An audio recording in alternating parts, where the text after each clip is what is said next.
விவசாயிகளுக்கு வணக்கம். இன்றைக்கி நம்ம எங்கே இருக்கிறோம்னா பல்லடம் பக்கம் இருக்கிறோம்.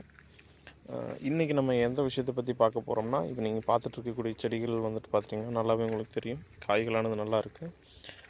இதில் வந்துட்டு இந்த கிளைமேட்டில் நம்ம என்ன பிரச்சனையை ஃபேஸ் பண்ணுவோம்னா, காய் இருக்குங்காட்டிக்கு உங்களுக்கு சீக்கிரமாக மழை பெஞ்சாலோ கொஞ்சம் பனி அதிகமாக பெஞ்சாலோ நமக்கு ஈஸியாக நோய் எதிர்ப்பு தன்மை குறைஞ்சி காயோட புள்ளிகள் விழுகிறதுக்கு வாய்ப்பு இருக்குது, செடி சீக்கிரமாக போகிறதுக்கு வாய்ப்பு இருக்குது. இந்த விஷயத்தை நம்ம எப்படி ஹேண்டில் பண்ணலான்னா, ஃப்ரூட் சைஸுமே வந்துட்டு பார்த்திங்கன்னா சைஸ் பெரிய அளவுக்கு ஊறாது இந்த மந்தமான கிளைமேட் இருக்குங்காட்டிக்கு.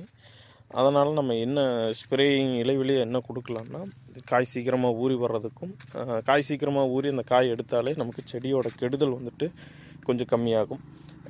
அதனால் வந்துட்டு நம்ம செடி கெடாமல் சீக்கிரமாக எடுக்கிறதுக்கு நம்ம என்ன பண்ணோன்னா, இலைவெளியாக பொட்டாசியம் கால்சியமும் கொடுக்கணும்.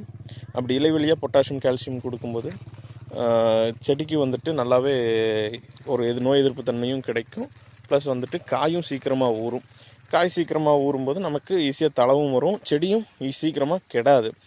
அதனால் நம்ம இந்த ஃபீல்டுக்கு என்ன ரெக்கமெண்ட் பண்ணியிருக்கோம்னா, இலைவெளி தெளிப்பாக வந்துட்டு 13045 வந்துட்டு ஒரு 50 கிராமும், ஸ்டாப்பிட் வந்துட்டு ஒரு 50 மில்லியும் ரெக்கமெண்ட் பண்ணியிருக்கோம். ஸ்டாப்பிட் பொறுத்தளவுக்கு உங்களுக்கு எல்லாத்துக்கும் தெரிஞ்சது தான் கால்சியம்.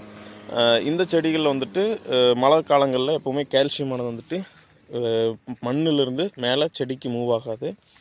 அதனால் நம்ம இலைவெளியாக கால்சியம் கொடுக்கும்போது நல்லா சைஸுமே இம்ப்ரூவ் ஆகும், கால்சியமே வந்துட்டு இப்போ பிளான்ட்டுக்கு நல்லாவே கிடைக்கும்.